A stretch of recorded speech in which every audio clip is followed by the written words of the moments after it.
Hi friends, welcome to Salem அருணாஸ் kitchen. இன்றைக்கி சேலம் அருணாஸ் கிச்சனில் என்ன பார்க்க போகிறோம் அப்படின்னா, ஒரு செட்டிநாடு ஸ்பெஷல் காரைக்குடியில் செய்கிற ஒரு ஸ்வீட் ரெசிபி தான் பார்க்க போகிறோம். இதுக்கு பேர் வந்து உக்காரா. இது எனக்கு எப்படி தெரியும்னு பார்க்குறீங்களா? செட்டிநாட்டுக்கு ஒரு கல்யாணத்துக்கு போயிருந்தேன். அங்கே ரொம்ப ஸ்பெஷலாக இது தான் வச்சாங்க. நம்ம சைடில் கேசரி வைப்போம், அந்த சைடில் பார்த்திங்கன்னா உக்காரா வைக்கிறாங்க. இப்போ வாங்க, உக்காராக்கு நம்ம 1 டம்ளர் பருப்பை வறுத்து எடுத்துக்கலாம். வாணலில் நல்லா ஓரளவுக்கு பொன்னிறமாக ஆகிற அளவுக்கு வறுத்து எடுத்துக்கலாம் பருப்பை.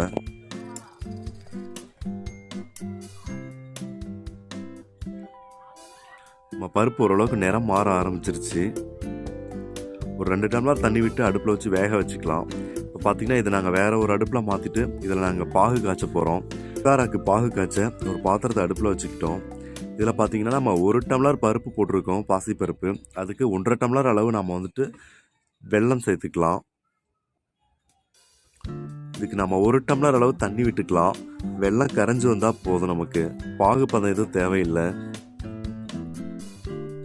நல்லா வெல்லம் கரைஞ்சி வரட்டும். ஓகே, நமக்கு வெல்லம் நல்லா கரைஞ்சி வந்துருச்சு. நம்ம இதை எடுத்து வடிகட்டிக்கலாம். இதில் நெய் விட்டுக்கலாம். நம்ம ஒரு 4 ஸ்பூன் அளவு நெய் விட்டுக்கலாம். நெய் நல்லா காஞ்சி வரட்டும். நெய் காஞ்சிருச்சு. ஒரு 10 முந்திரி பருப்பு எடுத்து போட்டு வறுத்து எடுத்துக்கலாம். முந்திரி பருப்பு ஓரளவுக்கு நிறம் மாறிடுச்சு. நாம் இப்போ இதை எடுத்துக்கலாம். நம்ம இதே வாணல்ல இன்னும் 2 ஸ்பூன் நெய் சேர்த்துக்கலாம். நம்ம இதுக்கு வாசனை இல்லாத வேறு ஆயில் கூட சேர்த்துக்கலாம். ஆனால் நம்ம இன்னைக்கு பார்த்தீங்கன்னா வெறும் நெய் மட்டும் தான் விட்டு செய்கிறோம். இந்த நெய்லேயே நம்ம வந்துட்டு ரவையை கொட்டிக்கலாம். 1 கப் பாசிப்பருப்பு எடுத்துருக்கோம். ஸோ அதில் நம்ம 1/2 கப் ரவை எடுத்துக்கலாம். ரவையை நெய்யிலேயே நல்லா வதக்கிக்கலாம். நம்ம இதோட தேங்காய் பூ 1 ஸ்பூன் போல் சேர்த்துக்கலாம். நல்லா கலந்து விட்டுக்கலாம்.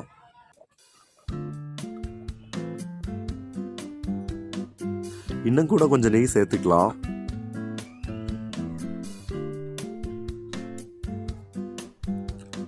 நல்லா கலந்து விட்டுக்கலாம். இது கூட வேக வச்சு மசிச்சு வச்சிருக்கிற பாசிப்பருப்பை இதனோடவே சேர்த்துக்கலாம்.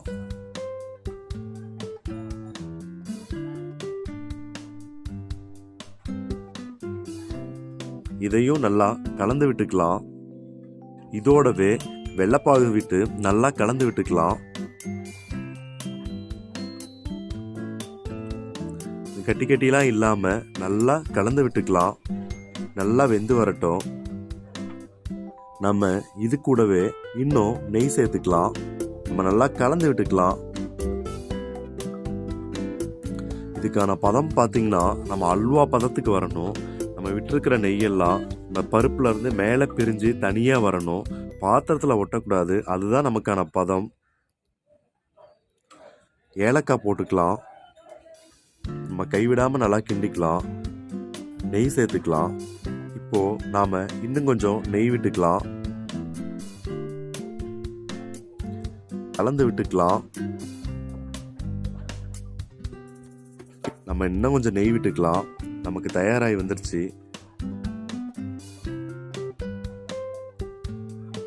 இதோடவே வறுத்து வச்ச முந்திரி சேர்த்துக்கலாம். சேர்த்து நல்லா கலந்து விட்டுக்கலாம்.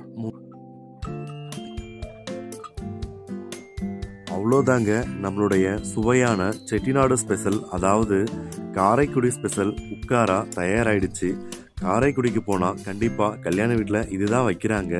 நீங்களும் போனீங்கன்னா உங்கள் அனுபவம் இருந்தால் அதை ஷேர் பண்ணிக்கங்க எனக்கு கமெண்ட்டில். ஓகே ஃப்ரெண்ட்ஸ், நீங்களும் ட்ரை பண்ணி பாருங்கள். வாங்க சாப்பிடலாம்.